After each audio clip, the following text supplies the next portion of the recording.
உலகெங்கும் உள்ள தமிழ் மக்களுக்கு ஜோதிட சேவையில் சேலம் ஜோதிட ஆராய்ச்சி சங்கம். தமிழ் உலகின் ஜோதிட ஜோதி, சேலம் ஆன்லைன் அஸ்ட்ரோ டிவி.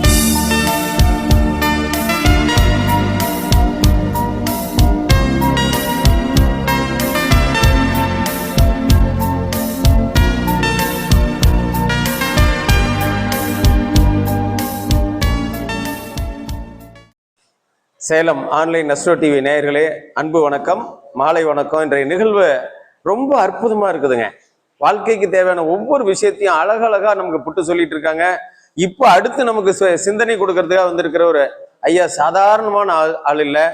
மோகனூர்ல மிக அற்புதமாக அகத்தியர் ஜோதிட வித்யாலய ஆராய்ச்சி அறக்கட்டளையோட நிறுவனர். அவர் மிக பிரமாதமா சென்ற மாதம் துறையூர்ல அவருடைய ஜோதிட ஆராய்ச்சி 19வது கருத்தரங்கத்தை வச்சிருந்தாரு. அவர் ஒவ்வொரு கருத்தரங்கமா நடத்தலைங்க, ஒவ்வொரு ஊருடைய ஆண்டு விழாவாக நடத்துறாரு. இதுல என்ன பெரிய விஷயம்னா, விளையாட்டாகட்டும் தேர்வாகட்டும் வெற்றி பெற்றவர்களுக்கு தான் பரிசும் பாராட்டும் கேடயமும் கிடைக்கும். ஆனா ஐயா அவங்க தன்னுடைய ஜோதிட ஆராய்ச்சி சங்கத்துல ஒவ்வொரு ஊர்லயும் இருக்கக்கூடிய ஜோதிடர்களை அழைத்து பொன்னாடை போர்த்தி கேடயங்கள் நினைவு பரிசு வழங்கிய ஒரு மாபெரும் சிற்பி. அவர் ஜோதிட ஆசான். அவருடைய வித்தியாலயத்துல கலந்துக்கிறதே எல்லாருக்கும் பாக்கியம். அப்படிப்பட்ட ஒரு நிறுவனர் இன்னைக்கு நம்மளுடைய சேலம் ஜோதிட ஆராய்ச்சி சங்கத்தினுடைய 11வது கருத்தரங்கத்திற்கு கருத்துக்களை பதிவு செய்ய வந்திருக்கிறாரு. வளரும் தலைமுறைக்கு இதெல்லாம் பொக்கிஷங்கள். ஐயா அவர்களை சிறப்புரை நிகழ்த்துமாறு அன்போடு அழைக்கின்றேன். அனைவருக்கும் வணக்கம் சார். ஓகே ரைட், ஓகே, ரொம்ப சந்தோஷம். ஆமாம், அதாவது நாம விரும்பி ஒரு இடத்துக்கு போறதை விட விருப்பப்பட்ட இடத்துக்கு போனா ரொம்ப சந்தோஷமா இருக்குன்னு சொல்லுவாங்க. எப்படிங்க? நாம விரும்பி ஒரு இடத்துக்கு போறதை விட விருப்பப்பட்ட இடத்துக்கு போனா ரொம்ப சந்தோஷமா இருக்குன்னு சொல்லுவாங்க. சரிங்களா? அந்த அடிப்படையில விருப்பப்பட்டு இந்த இடத்துக்கு வந்திருக்கிறோம். சரிங்களா? அதனால மிக அற்புதமான ஒரு நிகழ்வுகளை என்னுடைய உயர் நண்பர்களையும் எல்லாத்தையும் பார்க்குற வாய்ப்பு எனக்கு கிடைச்சிது கண்டிப்பாலுமே. சரியா? இதில் முதல் வாய்ப்பை சொல்லணும்னா சபரிராஜா ஐயா தான் நான் சொல்ல முடியும். சரிங்களா? ஏன்னா அவர் தான் வந்து மூத்த முன்னோடின்னு சொல்லிட்டே இருந்தார் ஐயா கணேஷ் ஐயா. ஆனால் கணேஷ் ஐயாவுக்கு வழிகோல் விட்டவரே சபரிராஜா ஐயா தான். சரிங்களா? மேடைக்கு ஏற்றி அழகு பார்த்த விஷயம் அவருக்கு. ஆனால் அதே மாதிரி என்னையும் ஒரு இடத்துல வந்து ஆசிரியங்கிற ஒரு ஆசிரியர் தினத்துப்போ ஒரு புத்தகம் கொடுக்கறதுக்கான வாய்ப்பை உருவாக்கி கொடுத்தவர் ஐயா. சரிங்களா? ஆசிரியர் தினம் அன்னைக்கு வந்து ஐயா ஆசிரியராக இருக்காரு. அப்ப அந்த ஜோதிட கருத்தரங்கத்துல ஆசிரியர் நினைவு கொண்டாடுறதுக்கு ஒரு வாய்ப்பு கொடுத்தது யாருன்னா சபரிராஜ் ஐயா. அந்த அடிப்படையில மீண்டும் அவருடைய எதிர்பார்ப்புல உருவாகின டிஎன் விஷால் அவரை அழைக்கிறதுக்கும் அவர் தான் உருவானார். இதெல்லாம் நினைக்கும் போது அதுதான் ஒரு பிரமாண்டம் அப்படிங்கிறதுக்கு அர்த்தம், ஒரு ஈர்ப்பு சக்தி. சரிங்களா? அதாவது யாரோ ஒருத்தரை பார்த்துதான் ஒருத்தர் வளருவோம். நம்மளுக்கு பின்னாடி கண்டிப்பா ஒருத்தர் இருப்பாங்க. அப்பா அம்மா இருக்கிற மாதிரி நம்ம வளர்ச்சிக்கு பின்னாடி ஒருத்தர் இருப்பாங்க இல்லைங்க. அது மாதிரி ஒவ்வொரு இடத்துலையும் ஒவ்வொருத்தரும் இருப்பாங்க கண்டிப்பாலுமே. அந்த அடிப்படையில தான் நாம இன்னைக்கு இந்த மேடையில் நிற்கிறோம். சரிங்களா? நான் வந்து இப்ப அதாவது எல்லாருமே ஒரு விஷயத்த சொல்றாங்க. நாம வந்து என்னன்னா எல்லா வழியும் நாம போய் தேடி போய் கத்துக்கிட்டா மட்டும்தான் அது நிரந்தரமா நிற்கும் அப்படிங்கிறத என்னுடைய விதி. நான் என்ன செஞ்சேன், ஃபர்ஸ்ட் ஜோதிடத்துல ஃபர்ஸ்ட் வாடிக்கையாளராக உங்களை மாதிரி வாடிக்கையாளராக தான் போய் நின்னேன். அதை சந்திரகுமார் ஐயா வந்து நம்ம மேடையிலே அற்புதமா பேசினாங்க. சரிங்களா? அப்பவே அவரை எனக்கு ரொம்ப பிடிச்சு போச்சு உண்மையாலுமே. அதாவது ஒருத்தரை கூர்ந்து கவனிச்சு அவங்களுடைய அப்டேட்டை சொல்றது பெரிய விஷயம். அதே மாதிரி பட்டிமன்ற பேச்சாளர் கோவை புகழ்னு சொல்லலாம் அவரை ஐயாவை. ஆனா பட் அவரை வந்து வாழப்பாடியில தான் முதல் முறையா நான் பார்த்தேன். சரிங்களா? இருந்தாலும் அன்னைக்கே எனக்கு உதயமாயிருச்சு. எப்ப இருந்தாலும் அவரை கூப்பிட்டு உட்கார வச்சு ஒரு சிறப்பு செய்யணும் அப்படின்னு தோணுச்சு எனக்கு. அந்த அடிப்படையில ஐயாவே அழைச்சேன். ஆனா ஐயா ஒரு 10 வாட்டி கூப்பிட்டுருப்பேன். கூப்பிட்டேன்னா கட்டாயிரும், கூப்பிடுவோம் எடுப்பார் கட்டாயிரும், கூப்பிடுவோம் எடுப்பார் கட்டாயிரும். என்னடா இது பிரபஞ்சம் ஒத்துழைக்கலையே அப்படின்னு சொல்லிட்டு நான் தொடர்ந்து முயற்சி பண்ணிட்டு விட்டுட்டேன். அப்புறம் ஒரு ஐடியா தோணுச்சு, போட்டு வைப்போம், ஐயா வந்தா வச்சுக்குவோம், இல்லைன்னா பேசிக்கலாம் அப்படின்னு சொல்லிட்டு நோட்டீஸ் போட்டோலாம் போட்டு வச்சுட்டேன். போட்டு அனுப்பிச்சு விட்டேன். அவர் அப்புறம் ஐயாவே கூப்பிட்டாரு. என்னன்னா, சார் இது மாதிரி தொடர்ந்து கூப்பிட்டீங்க, போன் இதாயிருச்சு, இப்ப போட்டாவும் போட்டு அனுப்பிச்சிட்டீங்க, நான் கண்டிப்பா வரும்னு நினைக்கிறேன், நீ எங்க சொல்லுங்க அப்படின்னாரு. அப்பதான் நம்ம விஜய் ஐயாவை அறிமுகப்படுத்தி சொன்னார். என்னன்னா, நீங்க எல்லாரையும் சேர்ந்து போட்டிருக்கீங்க, நாங்க எங்க குழுவில் இருக்கிறவங்க எல்லாரும் வந்துடுறோம் கண்டிப்பாலுமே. அவன் சந்திரகுமாரையா சொன்னாரு அப்படின்னு சொல்லி சொன்னாருங்க.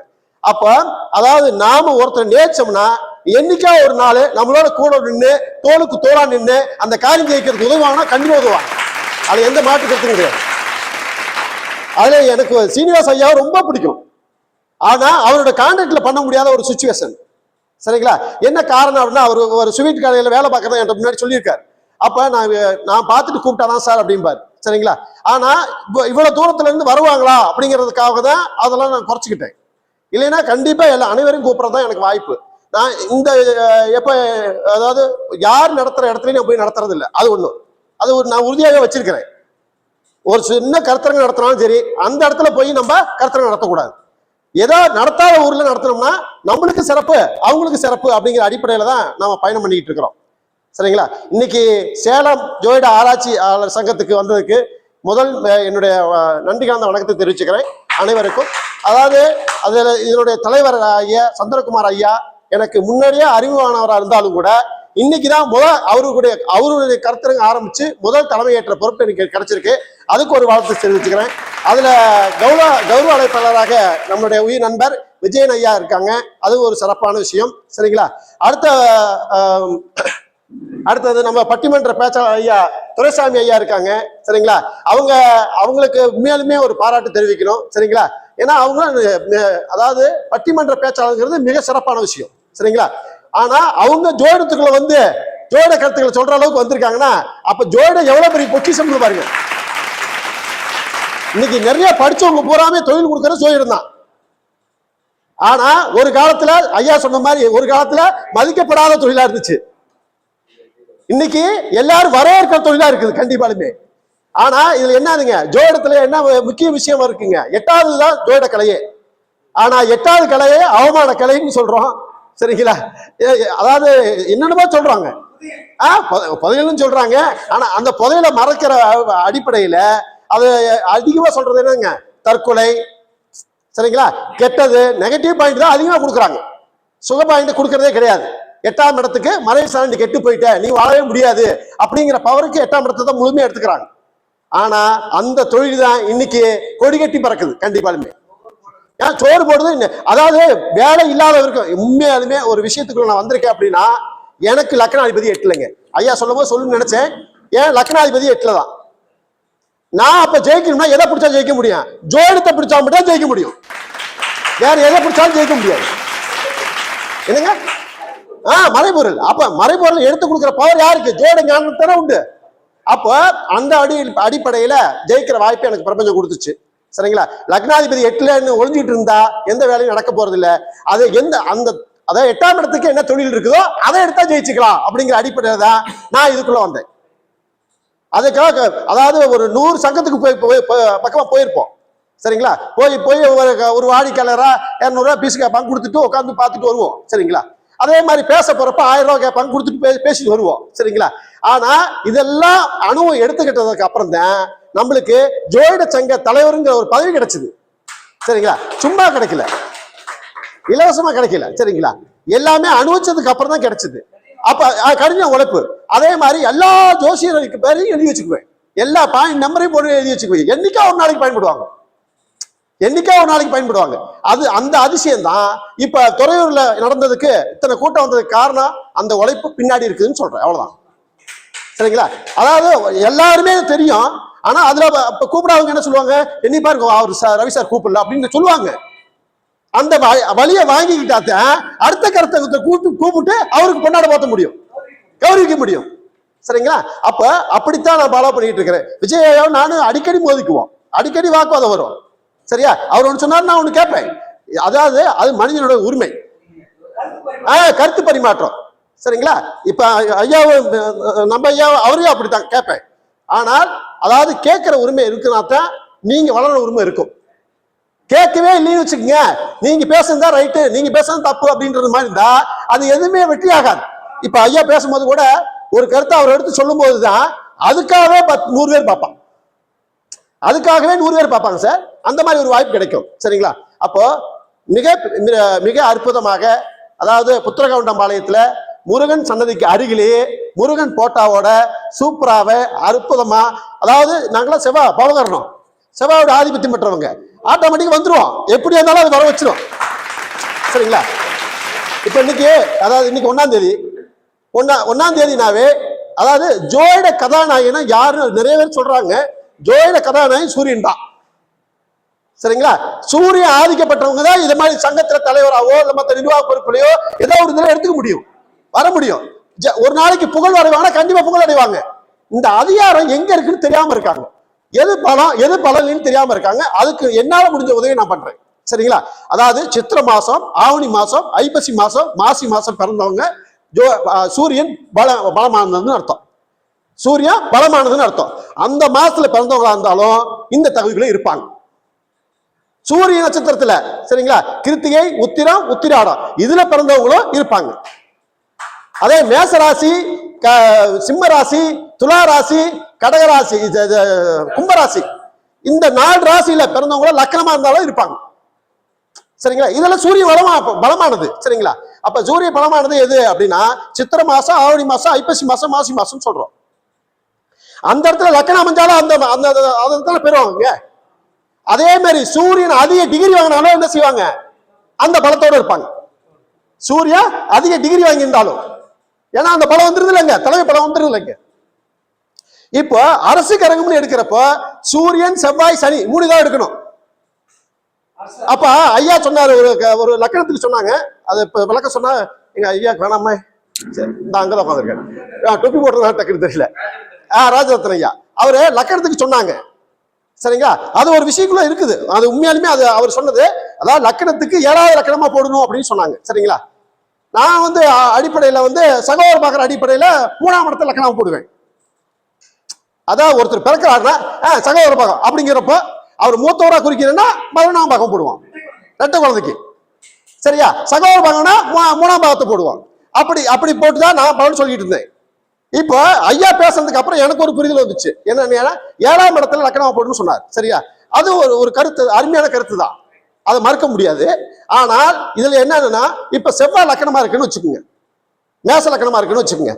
அப்ப இன்னொரு வீடு செவ்வாய் வீடு இருக்கா இல்லையா? இன்னொரு வீடு செவ்வாய் வீடு இருக்கா இல்லையா? ஏன் அதை லக்கணமா போடக்கூடாது அப்படிங்கிற கேள்வி எனக்கு வந்துச்சு. அது தப்பு. அவன் மொண்டியா கூட பிறந்திருக்கலாம், ஊனமா கூட பிறந்திருக்கலாம், நாளைக்கு வாழ்க்கையில் வளரமா கூட போயிருக்கலாம். அப்போ அது ஒரு லக்கணமா வரலாம்ல. அது அந்த உதாரணத்தை கொடுத்த பவர் ஐயாவுக்கு தான் சேரும். அது ராஜரத்ன ஐயாவுக்கு. ஒவ்வொருத்தர் பேசும்போது ஒவ்வொரு புரிதல் வரும். நம்மளும் ஜோதிடம் தானே, அந்த ஈகோ இழுத்துக்கிட்டே வரும். சரிங்களா? அப்போ ஒவ்வொரு விஷயமும் ஜோதிட கருத்துக்கள் மிக அற்புதமா இருக்கு.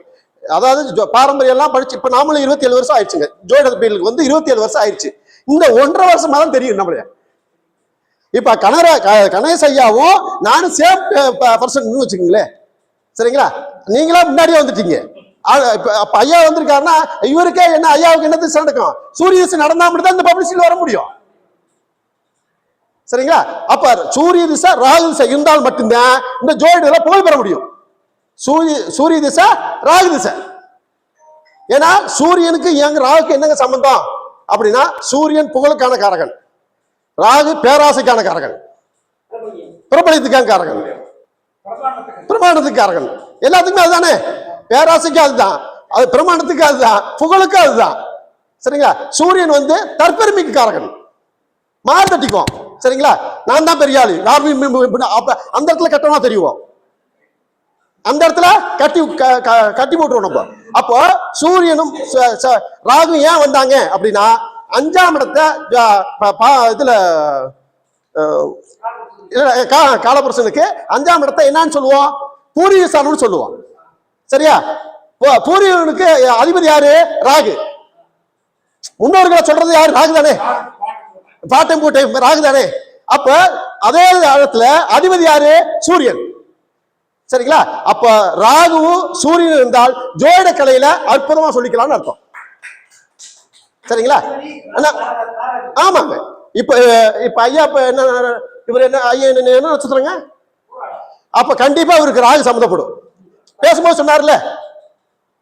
சொன்னார்லங்க. அப்ப சூரியனும் சம்மந்தப்படுது, ராகுவும் சம்மந்தப்படுது. அவர் சொன்னாரு, நான் சும்மா சாப்பிட போன இடத்துல சந்திச்சது மாதிரி ஆகி போச்சு, ஆனா கடைசியில் என்ன கொண்டா தலைவர் உட்கார வச்சுட்டாங்கன்னு. இது பிரபஞ்சம் கொடுக்குற கிஃப்ட், யாரும் அழிக்க முடியாது, திருத்த முடியாது.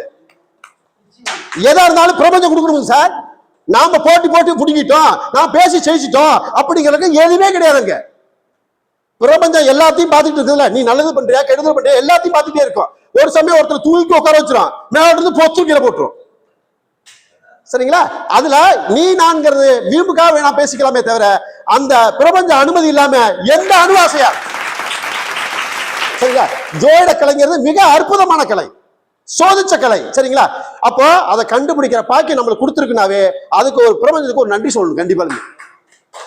சரிங்களா? அப்படி ஒரு விஷயம் இதுக்கு. ஆனால் நான் கர்ணத்தை பேசி இங்க இந்த ஃபீல்டுக்குள்ளே வந்தேன். சரியா? அந்த கர்ணத்துல மிக ஆராய்ச்சி பயங்கரமா பண்ணிட்டு இருக்கிறேன். நான் இதை விட்டு வெளியே போறது இல்லை, வெளியே போக முடியாது. எனக்கு கொடுத்தது அது. ஆமா, எனக்கு கதாபாத்திரம் அதான். சரிங்களா? கர்ணமும் அதாவது திதியும் யோகமும் இந்த 3 விஷயங்களை வச்சுதான் நான் முடிச்சு கொண்டு வரேன். ஐயா சொல்லுவாரு, திதி கர்ணம் ஓ தப்புயா நீ என்ன பேசுற அப்படிங்கிறாரு. அப்பதான் நான் வாக்குவாதம் பண்ணுவேன். சரிங்களா? அது அவருடைய கோளுக்கு அது தப்பு, என்னுடைய கோளுக்கு அது சரி. புரியுதுங்களா? இதுதான் அதுக்கு எனக்கு அவருக்கு சண்டை. அதுவே இல்லை, அது புரிஞ்சுக்குங்க. சுவாரஸ்யமான பேச்சுக்கு தான் பிரபஞ்சத்துல இடம் உண்டா தவிர சண்டை கட்டுற பேச்சுக்கு பிரபஞ்சத்துல இடம் இல்லை. சரிங்களா? சுவாரஸ்யம் எதையுமே ஆராய்ச்சி பண்ணி பார்க்கணும்.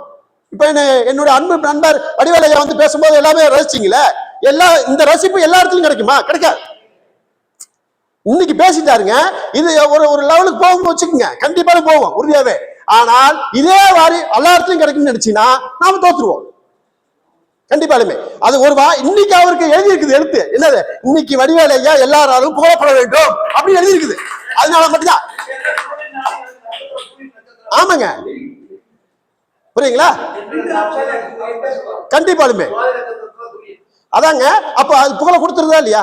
அப்ப சூரியனும் ராகுவும் சம்பந்தப்படுது. நான் அடிக்கடி சொல்லுவேன், குரு அறிவு கிரகம், புதன் புத்தி கிரகம், கேது ஞான கிரகம் சொல்லுவேன். யாரையும் சூத்திரோட வச்சுக்க மாட்டாங்க, நல்ல வச்சு புரிஞ்சுங்க. அது சொல்ல வேண்டிய சொன்னாதான் அது புரியும். அதான் விதியா. புரியுங்களா? இப்ப அவர் புகழுக்கானவர் இந்த இடத்துல இருக்கார். இப்ப விஜய் பேசுறாங்கன்னா எல்லாரும் ஈன்னு கேட்போம். இது இடையில யாராவது 3வது மனுஷன் ஒருத்தன் பேசுறாரு அப்படின்னு சொன்னா எல்லாரும் பரிபரியா போயிட்டு இருப்பாங்க. சரிங்களா? அது மாதிரி விஜயா இருக்காரு. விஜய் ஜாதகத்தையும் அலௌன்ஸ் பண்ணாரு. ஆனா பட் அதை சொல்லாம அலௌன்ஸ் பண்ணாரு. சரிங்களா? என்னங்க? அப்ப சூப்பர் தான்.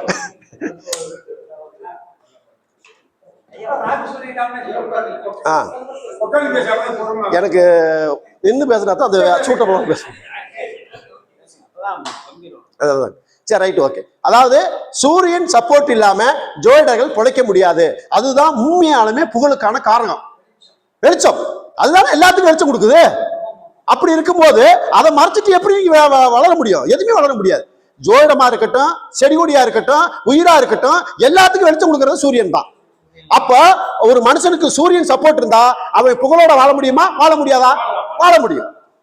அப்ப சூரிய திசை நடந்தாலோ, சூரிய நட்சத்திரத்தில் இருந்தாலோ, சூரிய அதிகாரம் பெற்றிருந்தாலோ, சூரிய டிகிரி அதிகம் வாங்கியிருந்தாலோ, சூரிய வீட்டுல இருந்தாலோ, சரியா, யாரோ ஒருத்த கவர்மெண்ட் வேலையில வீட்டுல இருந்தாலோ அந்த விஷயம் வேலை செய்யும். கவர்மெண்ட் வேலைங்கிறது என்னங்க? சூரியன் தானே. அப்ப ஒரு வீட்டுல அவன் சொல்லுவாங்க, என் பையன் கவர்மெண்ட் வேலையில இருக்காங்க அப்படின்னு சொல்லுவாங்க. எனக்கு நான் ஒண்ணுமே படிக்கலைங்க அப்படிம்பாரு. அவர் டாடா ரேஞ்சில பேசுவாரு. என்ன காரணங்க? அங்க சூரிய காலத்தை வேலை செஞ்சுட்டு இருக்குது. சரிங்களா? அப்ப இந்த இடத்துல வரோம், இந்த சண்டனை இல்லைன்னா சூரியனுக்கு வேலை இல்லை. வாஸ்துல சொல்லுவாங்களா இல்லையா, கிழக்கு இருந்து ஒரு சூரிய ஒளி வந்தா தான் உன்னுடைய குடும்பம் சுபிச்சமா இருக்கும் அப்படின்னு சொல்லுவாங்களா இல்லையா?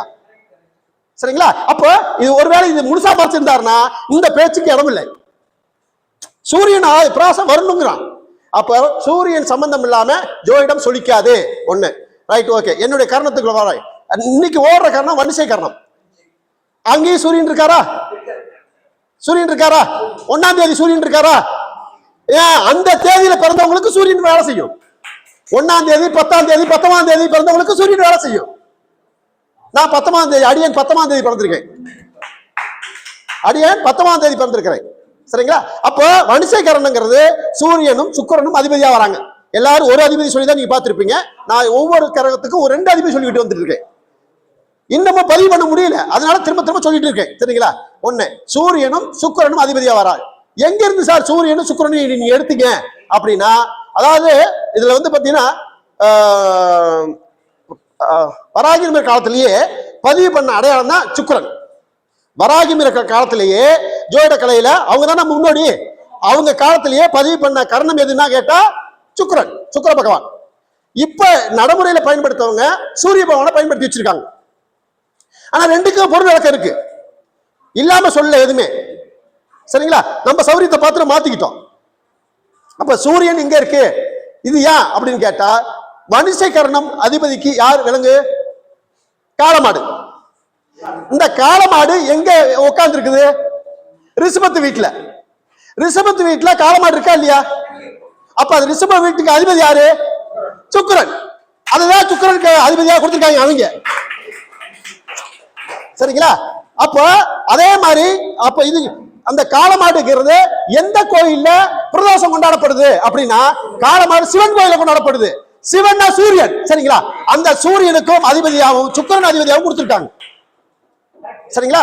அதுலயே வியாபார சம்பந்தத்துக்கு இயக்கணும்னா எந்த கரணத்தை பிடிக்கும்னா மனுஷ கரணத்தை பிடிக்கணும். வியாபாரத்துக்கு முக்கியத்துவம் பெற்றது எதுங்க? மனுஷ கரணம். சரிங்களா? அதை நீங்க முன்னிறுத்தி அந்த கரணத்து வரப்ப தொழிலை செஞ்சு பாருங்க, சிறப்பிச்சு பாருங்க, புது தொழில் ஆரம்பிக்கிறப்ப செஞ்சு பாருங்க, மிக அற்புதமா வேலை செய்யும். சரிங்களா? அப்போ மனுஷ கரணத்தினுடைய தாயத்தை நீங்க ஃபாலோ பண்ணிக்கிட்டாலும் சரி, மனுஷ கரணத்தை ஒரு தொழில் செஞ்சுட்டாலும் சரி, இதுக்கு ஒவ்வொரு காரணத்துக்கும் நான் இயக்கத்தை சொல்லிட்டு வந்துட்டு இருக்கேன். அதாவது எத்தனாம் இடம் இயக்கமா எடுத்துக்கணும், எத்தனாம் இடம் இயக்கமா எடுத்துக்கணும். அப்போ வியாபார சம்பந்த இயக்கம்னு சொல்லிட்டோம். சரிங்களா? அதுல பாவத்துல கிரக பாவத்துல ராசி பாவத்துல இருக்கு இல்லைங்க, எத்தனை பாவம் இருக்கு இல்லைங்க, மொத்தம் 12 பாவம் இருக்கா இல்லையா? 12 ராசி 12 பாவம். அப்போ இதுல எந்த பாவத்தை இதுக்கு எடுத்துக்கணும் மனுஷகரணத்துக்கு அப்படின்னா 10ஆம் பாவத்தை எடுத்துக்கணும். எந்த பாவத்தை எடுத்துக்கணுங்க? 10ஆம் பாவம். சரிங்க? கர்ணத்துக்கு எல்லாம் ஒரு பாவம் வச்சிருக்கேன் நான். கர்ணத்துக்கு என்ன பாவங்க? கர்ணம்னு சொல்றமே அதுக்கு ஒரு பாவம் இருக்கு. எந்த பாவம்? 8ஆம் பாவம். ஆமாங்க. கர்ணத்துக்கு அதிபதி யாரு? சனி பகவானா? அப்ப சனிக்கு 8ஆம் இடம் தானே அதிபதி. ஆயுள் காரகன் அவன் தானே. அப்ப ஆயுள் இல்லைன்னா உனக்கு உயிரே இல்லையே, அதுதானே கர்ணமே. காயமே பொய்யடா, வெறும் காற்றெடுத்த பையடா. இந்த உடம்பு பூரா வெறும் பொய். அந்த உடம்புக்குள்ள போற காத்துனாலதான் இந்த உடம்பு நின்று வாசிக்குது, சுவாசிக்குது. அப்போ இந்த உடம்பு பிரகாசமா இருக்கணுமா என்ன வேணுங்க? சனி என்ற காற்று வேணும். அப்ப சனி எந்த வீட்டுக்கு அதிபதி? 8க்கு அதிபதி. அப்ப கர்ண அதிபதி யாருங்க? 8ஆம் இடம்னு அர்த்தம். சரிங்களா? அப்ப கர்ணத்துக்கு பாவகம் எதுன்னா 8ஆம் பாவம். சரிங்களா? இப்ப மனுஷ கர்ணத்துக்கு 10ஆம் பாவம் சொல்றோமா, வியாபாரம் சொல்லிட்டோமா? அப்ப வியாபாரம் செய்யறது தொழில் தானே 10ஆம் இடம், தொழில் செய்யறது தானே மகரம். அதாவது 10ஆம் பாவம் சொல்றோம்ல சார். அதாவது மனுஷ கணத்துக்கு எந்த பாவம் பொருத்தமானது அப்படின்னா 10ஆம் பாவம் பொருத்தமானதுன்னு அர்த்தம். சரிங்களா? வியாபார சம்பந்தம், தொழில் சம்பந்தப்பட்டது, இது எல்லாமே இயக்கணும்னா எது வேணுங்க? வணிசீகரணம் வேணுமா? வணிசீகரணத்தை நீங்க ஃபாலோ பண்ணி பாருங்க, ஒரு காரியத்தை ஜெயிக்கிறதுக்கான வாய்ப்பு இருக்குன்னு சொல்றான். சரிங்களா? இதுதான் பிரமாண்டம். சரிங்களா? அப்போ ஒவ்வொரு விஷயத்தையுமே கரணத்துக்கு நிறைய விஷயங்கள் கொடுத்துருக்காங்க. நாம சுருக்கமா முடிச்சுக்கணுங்கிறக்கா இதோட நிறுத்திக்கிறேன். அடுத்தது என்னுடைய புரிதலுக்காக தான் சொல்றேன், யாரையும் குற்றப்படுத்துறதுக்காக சொல்ல. நான் ஒரு எப்பவுமே ஒரு சோதிட கருத்து பேசும்போது ஒரு விளக்கமா கொடுக்கணும், ஏதாவது ஒன்று மக்கள் கொடுக்கணும் அப்படிங்கிற அடிப்படையில் சொல்றோம். இந்த ராகு கேதுங்கிறது ரொம்ப நிறைய இடத்துல ரொம்ப, அதாவது அவங்களுடைய கருத்துக்கள் அடிப்படையில் தான் பேசுறாங்க. இங்க அந்த புக்கு கொண்டு வந்திருக்கேன் பாருங்க. இதுக்காகவே அந்த புக்கு கொண்டு வந்தேன், நான் புரிய வைக்கணுங்கிறதுக்காக கொண்டு. நான் கண்டுபிடிச்சதல்ல, பூர்வ பராச்சரங்கிற புக்கில் எழுதியிருக்காங்க. ராகு எங்க உச்சமாவது, கேது எங்க உச்சமாகுதுங்கிறத அழகா எழுதியிருக்காங்க. இது ஐயா வந்த மாத்திர சௌரியாஜ் ஐயா கேட்டாங்க. சரிங்களா? நான் இன்னைக்கு அதைத்தான் பேச போறேன், உங்களுக்கு நான் சொல்றேன் அப்படின்ட்டு. என்னங்க? சரஸ்வதி மகால். ஆமாங்க. அது இந்த புக்குல அழகா தெளிவா எழுதியிருக்காங்க, ரிஷபத்துல ராகு உச்சமாகுதுன்னு சொல்லி. சரிங்களா? இது நான் சொன்னத கருத்தா இல்ல, இங்க இருந்து எடுத்ததுதான். ஆனா இதுக்கப்புறம் இன்னொருத்தர் யாரா எழுதியிருக்கான்னு சொல்லணும். ஒருத்தர் சொன்னா நம்ப மாட்டாங்களே அப்படிங்கிறதுக்காக என் பேர் கொண்ட ரவிதாசன் அப்படிங்கிற ஒரு ரவிதாசன் தான், சிவதாசன் ரவி, நாடி சோழம் எல்லா ஜோதிடமே பாரம்பரியம் எல்லாமே இருக்காரு. சிவதாசன் ரவி எழுதின புத்தகம் அளவு இல்லை, அதனாலதான் அவர் சீக்கிரமா இல்லை, புரிஞ்சுக்குங்க. உண்மையாலுமே புகழ் எல்லாமே பிடிச்சிட்டாருங்க அவரு. ஜோடத்துல எல்லா ஏட்டு எழுதியிருக்காரு. அதாவது ஒரு புகழை அனைத்தும் கொடுத்துருச்சுன்னா சீக்கிரம் பறிச்சுக்குமா கடவுள். உன் வேலை முடிஞ்சு போச்சுப்பா, நீ என்ன செய்யணுமா செஞ்சுட்ட, போலாம் அப்படின்னு கூட்டி போயிருமா. இப்ப நம்மளா துடிச்சுட்டு இருக்கிறோம், புகழ் வேணும் புகழ் வேணும்னு. சீக்கிரம் போகணும்னா புகழ் பெறலாம் சீக்கிரமாவே. ஆனால் அதுல என்னன்னா பிரார்த்தனை என்ன, நீங்க நல்லதை செய்யுங்க, நல்லதா பண்ணுங்க, சரியா? போய் பேசிட்டோம்னா ஆட்டோமேட்டிக்கா நம்ம விஷயம் மாறி போயிடும் அப்படின்னு அர்த்தம் உண்டு. அப்போ சிவதாசன் ஐயா, ரவி ஐயா என் பேர் உள்ளதுனால என்னமோ தெரியல, அவர் மேல ஒரு பட்டுதல் வந்து அவரு புக்கு அனைத்து ஏ புக்கு எல்லாம் வாங்கி வச்சுட்டேன், எல்லாமே ஏ ஃபாலோ பண்ணிட்டு இருக்கிறேன். அப்ப அவரு எழுதியிருக்கிறதுலயும் எழுதியிருக்காரு, ராகு உச்சம் தான் எழுதியிருக்காரு எங்க ரிஷபத்துல. அதுல ஒரு விளக்கம் கொடுத்தேன். என்ன ஒருத்தர் கேட்கறாங்க, இப்ப ஐயாவே நிறைய வாட்டி என்கிட்ட கேட்பாரு, நாங்க 2 பேரும் டிஸ்கஸ் பண்ணாத ஜாதகம் இல்லை, சரிங்களா? ஆனால் அப்ப ராகு உச்சம்னு சொல்றீங்க, எந்த டிகிரியில உச்சமாகுது அப்படின்னு கேட்டார். 20 டிகிரியில உச்சமாகுது சார் அப்படின்னு. அப்போ ரோகிணியில உச்சமாகுதுன்னு சொன்னேன், ரோகிணியில உச்சமாகுன்னு சொன்னேன். அது எப்படி ரோகிணியில் நீசம்னு சொல்றாங்க, நீங்க மட்டும் உச்சம்ங்கிறீங்க? அப்படி இருந்தால் பாம்பு நட்சத்திரம் மிருகசீடம் இருக்குல்ல, அதுதானே உச்சமாகணும் அப்படின்னு சொல்லி கேட்டாங்க. அப்ப ரோகிணினா என்ன? ஆண் நாகம், ஆண் நாகம். அப்ப நாகம்னா என்ன? ராகு தலை தூக்கணும்ல, நாகப்பாம்பு தான் தலை தூக்கும், நாகப்பாம்பு தான் சார் தலை தூக்கும். அப்போ அதுல தானே உச்சமாக முடியவரு, தலை அங்கதானே உச்சமாகுது. நாகப்பாம்பு இல்ல, சார பாம்புனா புரியதான் போவோம், அதுல போய் உச்சமாக முடியுமா? அப்ப மிருகசீரத்துல உச்சமாக திருவாரூரத்துல தான் உச்சமாகும்னு சொன்னேன். சாரி சாரி பழக்கத்துல சொல்லிட்டேன். ரோகிணியில அதாவது ஏன் ரோகிணியில உச்சமாகுங்கிறதுக்கு இந்த விளக்கத்தை கொடுத்தேன்.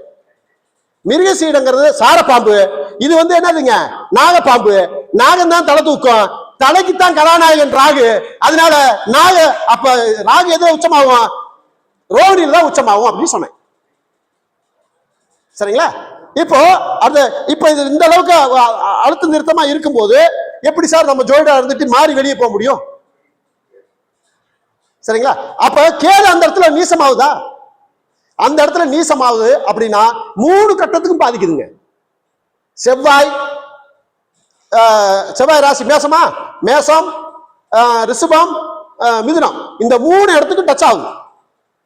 அப்ப அதாவது உச்சமானாலும் டச் ஆகும், அதே மாதிரி கேது நீசமானாலும் டச் ஆகும், 3 இடத்துக்குமே டச் ஆகும், சரிங்களா? இப்போ இதுல வந்து பாத்தீங்கன்னா இப்ப கேதுவோடைய காரத்துவத்துல வந்துடுறோம்.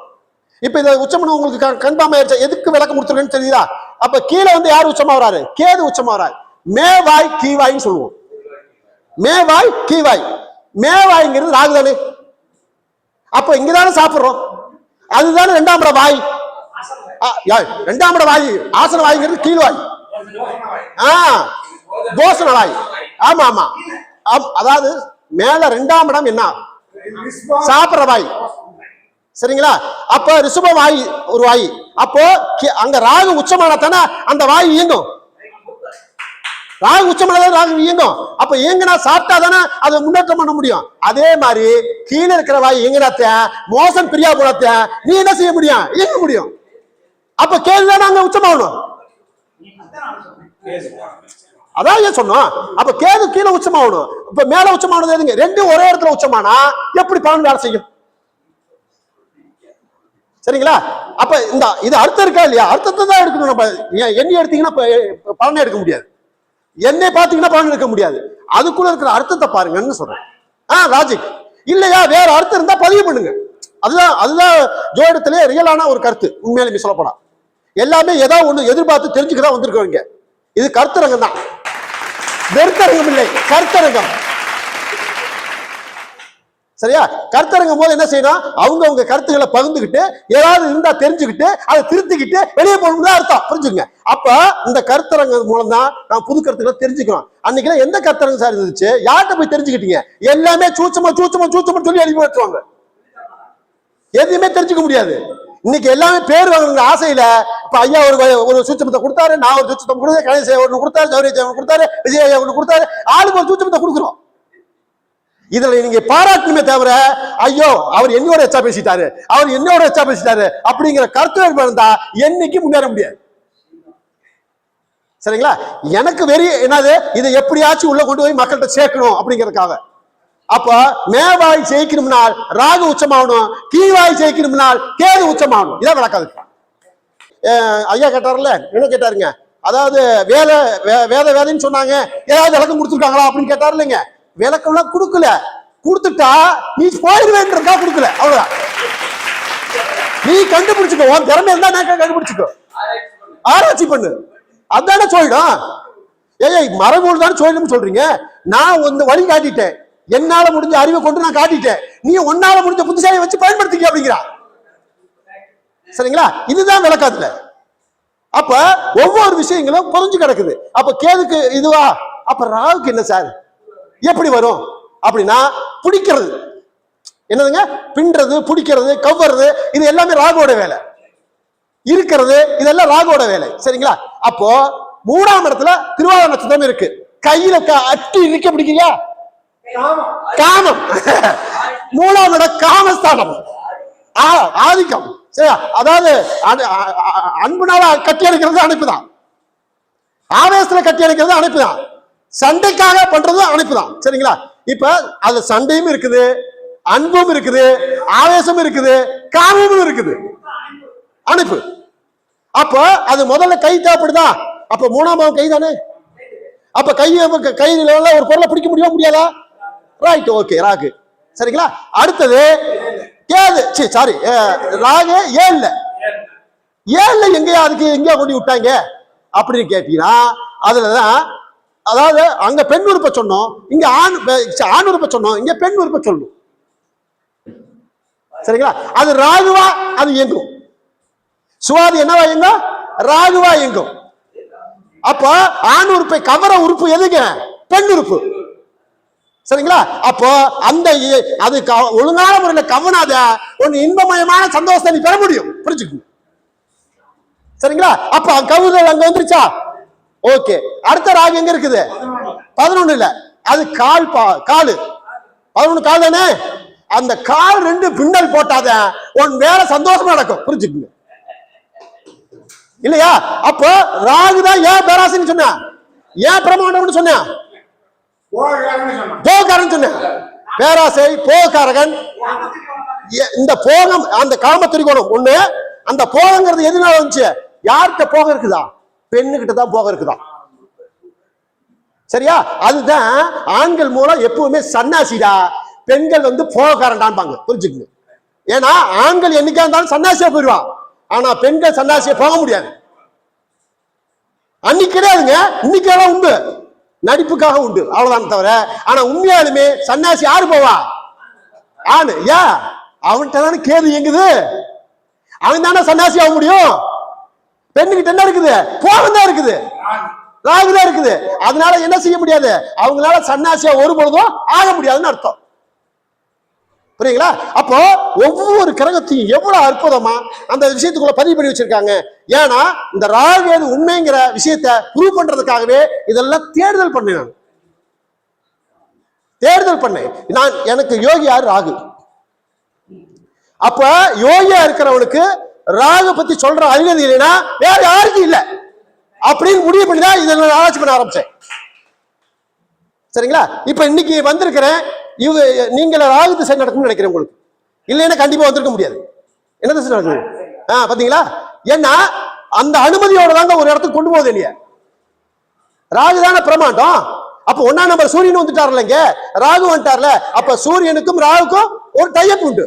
இதுல பாருங்க 5ஆம் இடம் இருக்கு இல்லைங்க, காலபுருஷனுக்கு 5வது வீடு, 5வது வீட்டுல தான் 5 திதிகள் சூனியமாகும். வேற எந்த இடத்துலயும் 5 திதிகள் சூனியமே ஆகாது.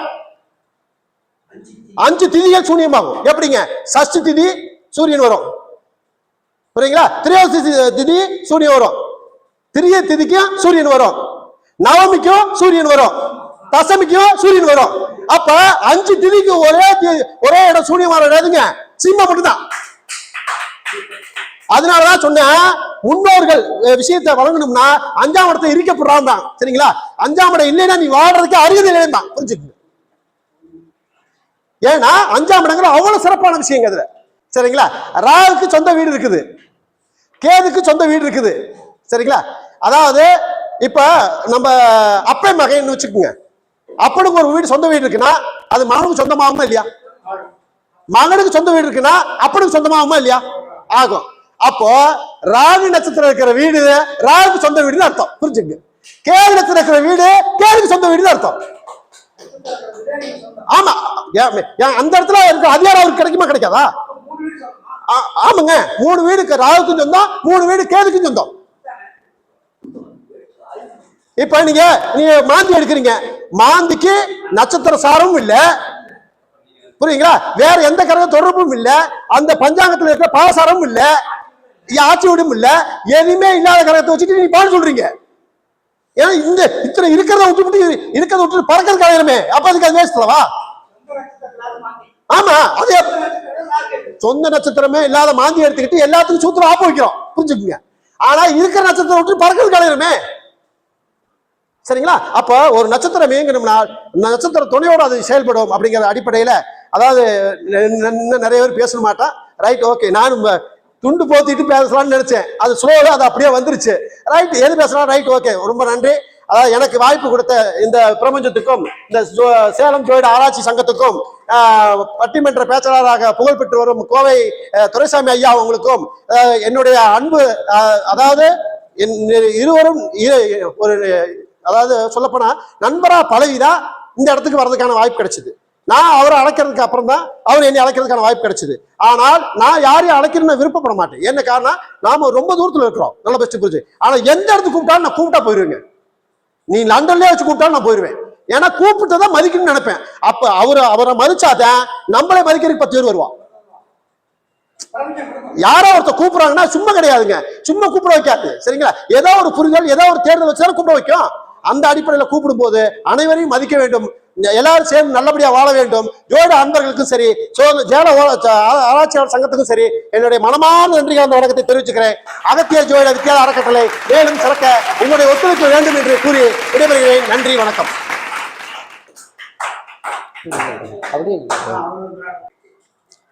இன்று நமது சேலம் ஜோதிட ஆராய்ச்சி சங்கத்திற்கு இன்று நமக்கு கிழக்கே சூரியன் உதிக்கவில்லை, மேற்கே தென்மேற்கு திசையில் இருந்து ரவி என்பவர் சூரியன், அந்த சூரியன் கரூரில் இருந்து வந்து கம்பீரமாக உள்ளத்தை அள்ளி கொடுத்து நமது உள்ளத்தை எல்லாம் கொள்ளையடித்து விட்டார்.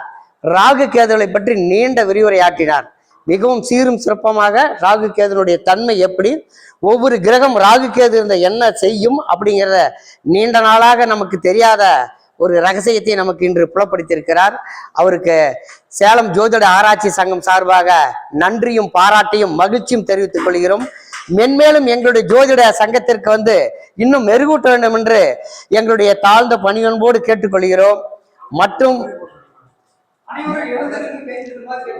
அனைவரும் எழுந்து நின்று அவருக்கு கரகோஷம் எழுப்புமாறு தாழ்ந்த பணியன்போடு கேட்டுக்கொள்கிறோம்.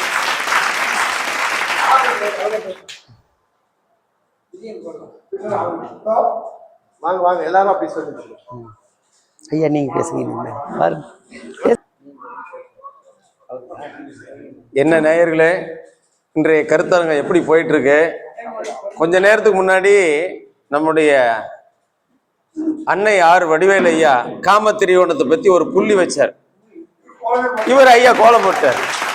இதுல ஒரு மனுஷன் சந்தோஷமா இருக்கணும் அப்படின்னா இந்த ராகு கேதுகள் நல்லா இருக்கணும், போகக்காரகம் எப்படி இருக்கணும் அப்படிங்கிற விஷயத்த ரொம்ப அற்புதமா சொன்னார். உண்மையிலே இவர் சொன்ன செய்தி இன்னைக்கு நமக்கு ரொம்ப புது செய்தி. அதை தலைவாசல் தங்கராசு அருமையா எடுத்து சொன்னாரு, ரொம்ப மகிழ்ச்சி. இப்படிப்பட்ட சிந்தனையாளர்களை வர வச்சு, என்ன கேட்டீங்கன்னா எனக்கு மட்டும்தான் தெரியும்னு எல்லாரும் நினைக்கக்கூடாது. ஜோதிடம் என்பது ஒரு சமுத்திரம், ஒவ்வொரு நதிகளும் சமுத்திரத்தை நோக்கி பயன்படுகிறது. இவரு காவேரி நதி, அவரு வைகை நதி, அவரு பொன்னி நதி, அவ்வளவுதான் வித்தியாசம். ஒவ்வொரு வித்தியாசம் தானோ தவிர எல்லா நதிகளும் சமுத்திரத்தில் சந்திக்கின்றன. அதனால அவங்கவுங்க அனுபவத்தை வாழ்க்கையில பயன்படுத்தி அனுபவத்தை சொல்லியிருக்காங்க. அந்த வகையில் இன்னைக்கு தன்னுடைய அனுபவத்தை நிரூபிச்ச நம்முடைய அன்பு தோழர் சகோதரர் ரஃபீஸ் ஜெயக்குமார் அவர்களுக்கு நம்முடைய தலைவாசல் தங்கராசு ஐயா அவர்கள் பொன்னாடை போர்த்தி விழா சிறப்பு செய்யுமாறு அன்போடு வேண்டுகிறோம்.